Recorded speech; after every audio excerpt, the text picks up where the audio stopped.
नमस्कार विद्यार्थी आणि पालक मित्रांनो, मी अंकुश पाटील श्री छत्रपती अकॅडमी पुणेमध्ये आपलं मनपूर्वक स्वागत करतो। नीट 2024चा रिझल्ट लागलेला आहे।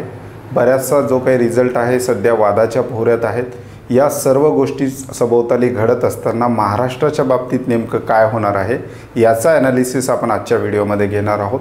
संपूर्ण देशभरात रिझल्ट बघितला तर तो थोडासा हायर साईडला गेलेला आपल्याला पाहायला मिळतो।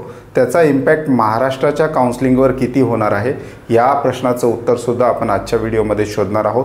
त्यामुळे नीट 2024ची परीक्षा दिली असेल तर हा व्हिडिओ शेवटपर्यंत पहा।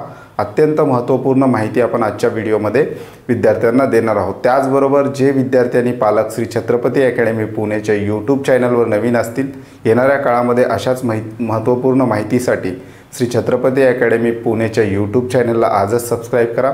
त्याचबरोबर ज्या विद्यार्थ्यांना श्री छत्रपती अकॅडमी पुणेच्या पेड काउन्सिलिंग बद्दल अधिक माहिती घ्यायचा असेल तर डिस्क्रिप्शन बॉक्समध्ये आमचे व्हॉट्सअप नंबर दिलेले आहेत। त्या नंबरला तुम्ही सकाळी 10 ते सायंकाळी 5 व्हॉट्सअप करून आमच्या पेड काउन्सिलिंग सर्व्हिसविषयी अधिक माहिती घेऊ शकता। शक्यतो विद्यार्थ्यांनी कॉल टाळावा, कारण या 2 दिवसामध्ये कॉलचा ओघ थोडासा जास्त आहे। त्यामुळे तुमचा कॉल त्या ठिकाणी घेतला जात नसेल तर शक्यतो विद्यार्थ्यांनी व्हॉट्सअपला मेसेज करावा। व्हॉट्सअपला उत्तर देणं आम्हाला थोडंसं जास्त शक्य आणि सोपं होणार आहे।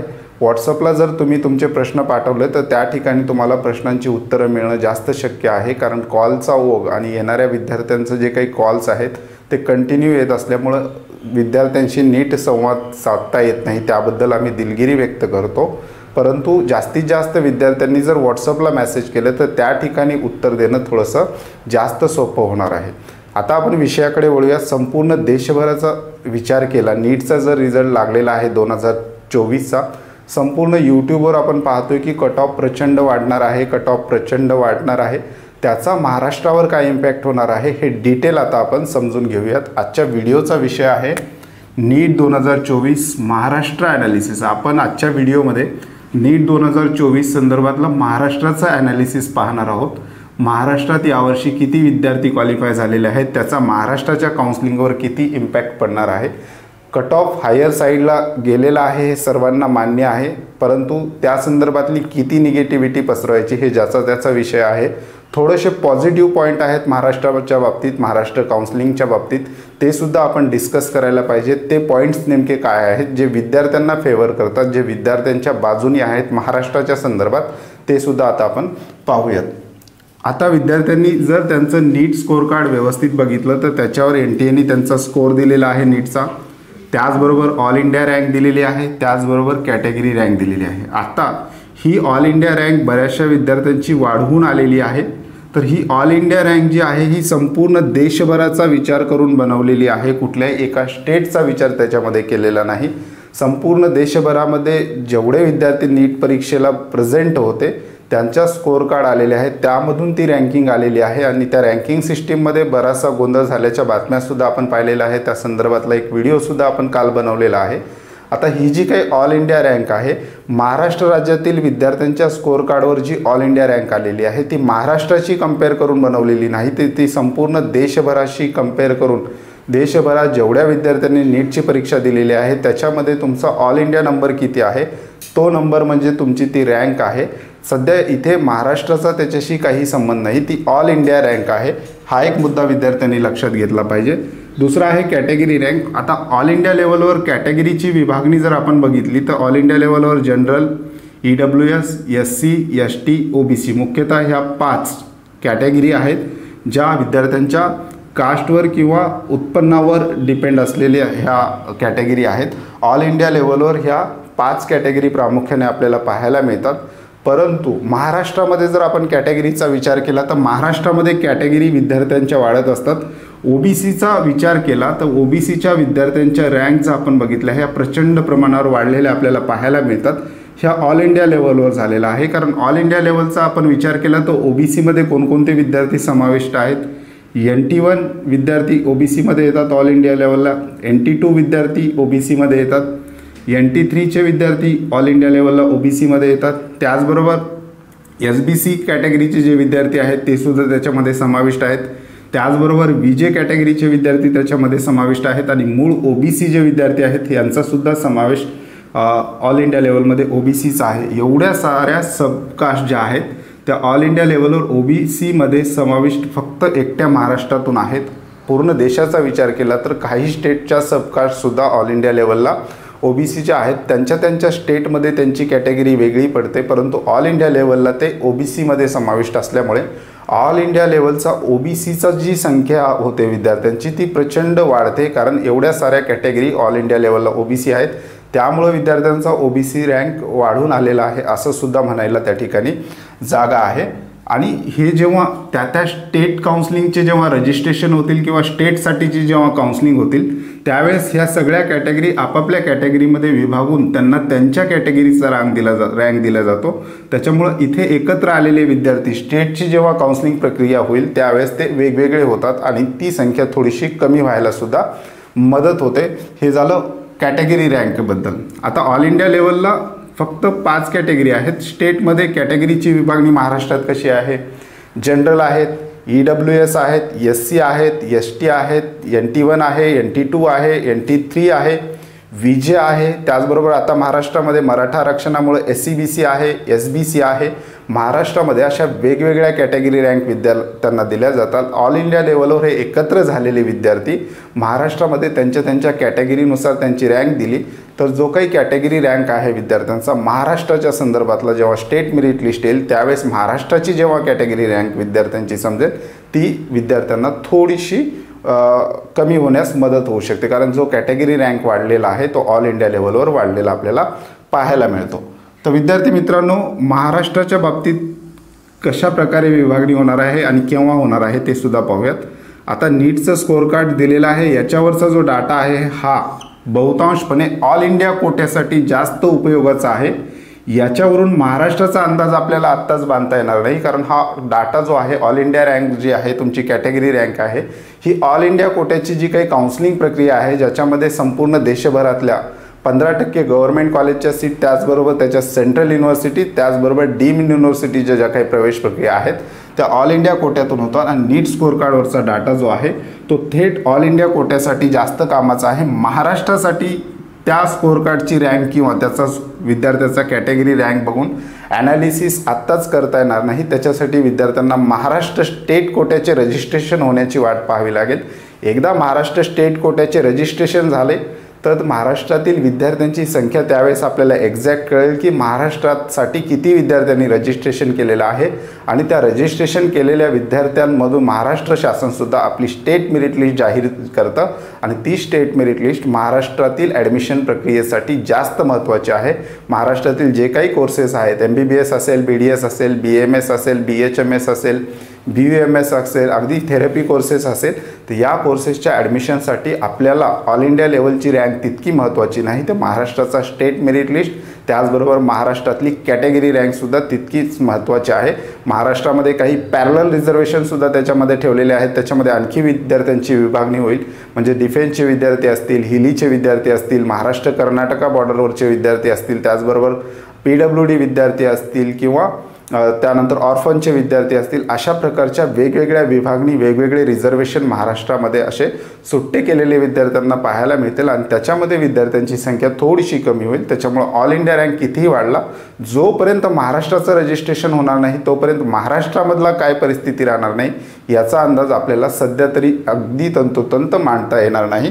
ही एक गोष्ट विद्यार्थ्यांच्या बाजूनी आहे. आता पॉझिटिव्ह पॉईंट काय आहेत? रिझल्ट जरी वाढला असेल ऑल इंडिया लेवलला तर महाराष्ट्राच्या संदर्भात पॉझिटिव्ह पॉईंट काय काय आहेत ते पाहूयात.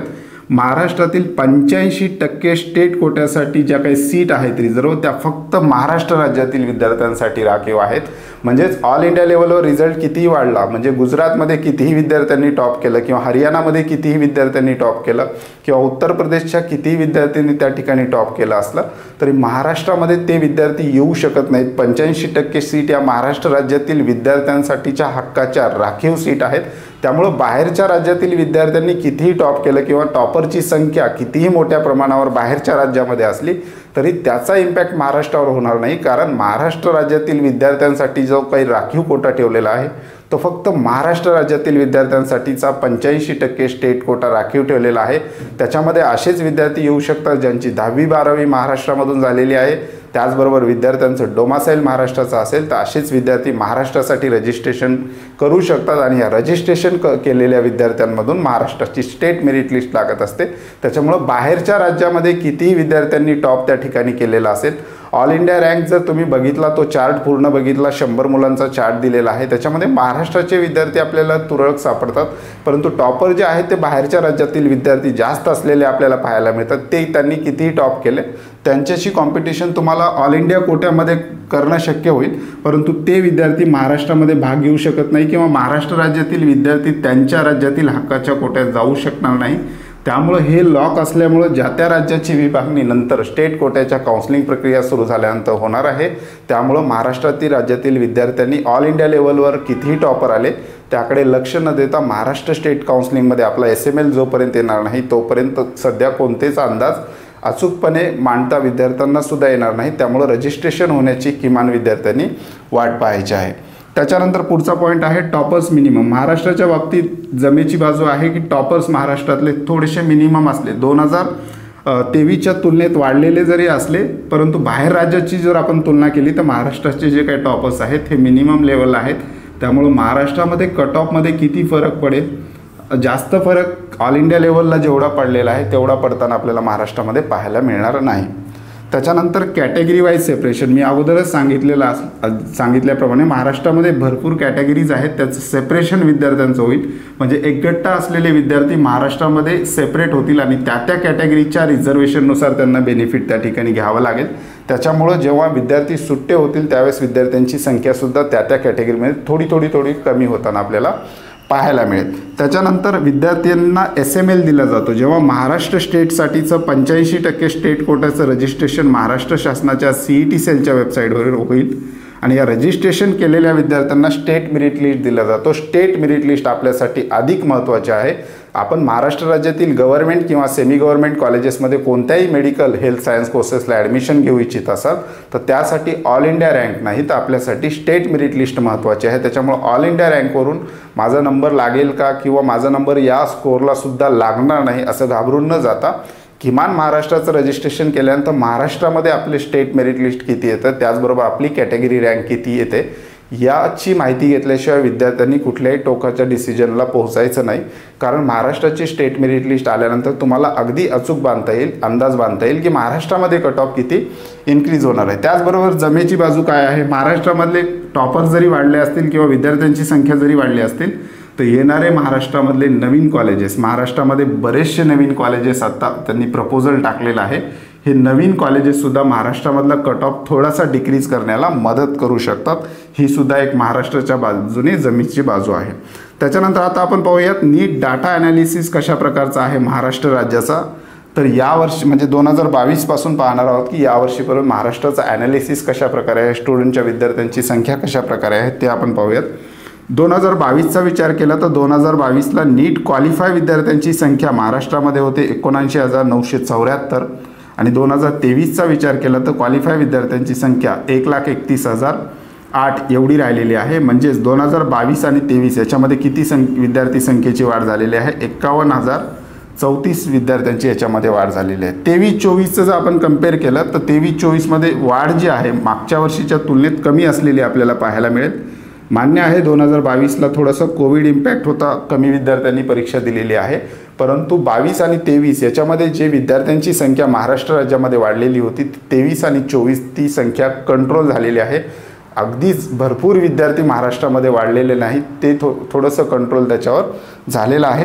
तर 23मध्ये 1,31,008 आणि 24मध्ये 1,42,665 विद्यार्थ्यांनी क्वालिफाय केलेलं आहे आणि वाढ जी आहे 23 आणि 22 आणि 23च्या तुलनेमध्ये थोडीशी कमी आहे, म्हणजे 11,657 विद्यार्थी वाढलेला आहे।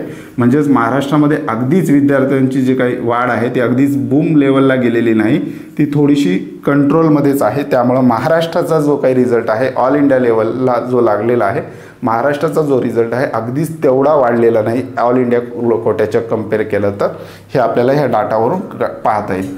आता ऑल इंडिया रँक किंवा ऑल इंडिया टॉपर विषयी पाहूया। 2023मध्ये ऑल इंडिया टॉपर पहिल्या 50मध्ये महाराष्ट्र राज्यातील 3 विद्यार्थी होते आणि 24मध्ये 6 विद्यार्थी आहेत। म्हणजेच महाराष्ट्र राज्यामधले हे विद्यार्थी जेव्हा महाराष्ट्राचं रजिस्ट्रेशन करतील तर हे 6 विद्यार्थी यांचे SML टॉपला राहतील आणि या विद्यार्थ्यांच्या रँकनुसार तुम्हाला सुद्धा खालच्या रँक मिळणार आहेत। त्याच्यामुळं हे विद्यार्थी आपल्यासाठी महत्त्वाचे आहेत। या विद्यार्थ्यांनी महाराष्ट्रामध्ये पार्टिसिपेट केलं तर यांच्या रिस्पेक्टिव्ह खालच्या विद्यार्थ्यांना त्या ठिकाणी रँक दिल्या जाणार आहेत। त्याच्यामुळं महाराष्ट्राचं जे काय ॲनालिसिस आहे, महाराष्ट्राचा रिझल्ट जो आहे आणि महाराष्ट्रामधल्या ज्या काही एक्झाम आहेत त्या अगदी फेअर पद्धतीने कंडक्ट झालेले आहेत, व्यवस्थित पद्धतीने कंडक्ट झालेले आहेत। महाराष्ट्रामध्ये कुठल्याही गोंधळाची बातमी नीट एक्झामच्या संदर्भात आलेली नाही। त्याच्यामुळे महाराष्ट्रातल्या विद्यार्थ्यांच्या ज्या काही एक्झाम आहेत अगदी प्रामाणिकपणे झाल्या आहेत असं आपल्याला म्हणत। थोड्याफार केंद्रावर त्या ठिकाणी त्रुटी असू शकतात, परंतु एक्झाममध्ये कुठलाही गोंधळ झालेला नाही मोठा। त्यामुळे महाराष्ट्रातला जो काही रिझल्ट आहे तो अगदी फेअर लागणार आहे। त्याच्यामुळे महाराष्ट्रामध्ये बाहेरच्या राज्यात जेवढा बूम आलेला आहे रिझल्टला किंवा ऑल इंडिया लेवलवर प्रचंड प्रमाणात वाढ झालेली आहे ती महाराष्ट्रात अगदी संतुलित आहे असं सुद्धा म्हणायला हरकत नाही। नवीन कॉलेजेस कट ऑफला थोडेसे बॅलन्स करतील असं सुद्धा आपल्याला त्या ठिकाणी म्हणता येईल। त्यामुळे विद्यार्थ्यांनी घाबरून जाऊ नये। कुठल्याही निर्णयाला जाईपर्यंत महाराष्ट्राचं किमान रजिस्ट्रेशन होईपर्यंत किंवा महाराष्ट्राची स्टेट मेरिट लिस्ट आपल्याला ऑल इंडिया कोट्याची ऑल इंडिया रँक जी आहे त्याच्यापेक्षा महाराष्ट्रातली स्टेट मेरिट लिस्ट किंवा ऑल इंडिया लेवलची कॅटेगरी रँक आहे त्यापेक्षा महाराष्ट्र राज्यातील स्टेट मेरिट लिस्टची कॅटेगरी रँक तुमच्यासाठी अधिक महत्त्वाची आहे। किमान रजिस्ट्रेशन करून आपली ती रँक काय येते हे पाहिपर्यंत तरी विद्यार्थ्यांनी थोडासा संयम ठेवावा। महाराष्ट्राच्या बाबतीत बऱ्याचशा पॉझिटिव्ह बातम्या आहेत की नवीन कॉलेजेस येतील, त्याचबरोबर विद्यार्थ्यांची संख्या अगदीच एवढी वाढलेली नाही आहे की भरपूर म्हणता येईल किंवा महाराष्ट्रात विद्यार्थ्यांचं ॲडमिशनच होणार नाही अशा प्रकारचं कुठली जी काही वाढ महाराष्ट्रामध्ये झालेली आपल्याला पाहायला मिळणार नाही। येणाऱ्या काळामध्ये महाराष्ट्राचं कॉम्पिटिशन जे आहे स्टेट मेरिट लिस्ट आल्यानंतर आपल्याला अगदी व्यवस्थित मांडता येईल, परंतु ओव्हरऑल अंदाज आणि आजूबाजूची निगेटिव्हिटी अशी आहे की जास्तीत जास्त मार्क्सच्या विद्यार्थ्यांना सुद्धा कॉलेजेस मिळणार नाही। तर अशा प्रकारची निगेटिव्हिटी सध्या तेवढी तरी महाराष्ट्राच्या बाबतीत दिसत नाही आहे। त्यामुळे महाराष्ट्र राज्यातील विद्यार्थ्यांनी कितीही कमी मार्क्स आले तर काउन्सिलिंग प्रक्रियेमध्ये किमान रजिस्ट्रेशन करा आणि आपला स्टेट मेरिट लिस्ट नंबर पहा, त्याचबरोबर आपल्या स्टेटचा कॅटेगरी रँक पहा आणि त्यावरून तुम्ही डिसिजन घेऊ शकता। येणाऱ्या काळामध्ये महाराष्ट्राचे जेव्हा रजिस्ट्रेशन होतील त्यावेळेस महाराष्ट्राचं सेपरेट ॲनालिसिस सुद्धा आपण पाहणार आहोत।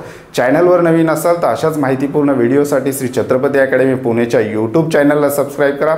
त्याचबरोबर अशाच प्रकारचे महत्त्वपूर्ण अपडेट्स तुम्हाला तुमच्या व्हॉट्सअपवर हवे असतील तर डिस्क्रिप्शन बॉक्समध्ये आमच्या व्हॉट्सअपची चॅनलची लिंक दिलेली आहे, त्या लिंकवर क्लिक करून तुम्ही सहज आमच्या चॅनलला फॉलो करू शकता। त्याचबरोबर ज्या विद्यार्थ्यांना श्री छत्रपती अकॅडमी पुणेच्या कट ऑफचे बुकलेट हवे असतील, परचेस करायचे असतील, ऑनलाईन बुकलेट आहेत ते तर PDF स्वरूपात तुम्हाला ते मिळणार आहे। डिस्क्रिप्शन बॉक्समध्ये त्याची लिंक दिलेली आहे, त्या लिंकवर क्लिक करून तुम्ही ते बुकलेट त्या ठिकाणी परचेस करू शकता। एकदा पेमेंट झाल्यानंतर ते बुकलेट तुम्हाला तुमच्या मेलवर PDF स्वरूपात मिळणार आहे। तुर्तास आजच्या व्हिडिओमध्ये आपण इथेच थांबतोय। पुन्हा भेटूयात आणखी एका नव्या आणि माहितीपूर्ण व्हिडिओमध्ये। धन्यवाद।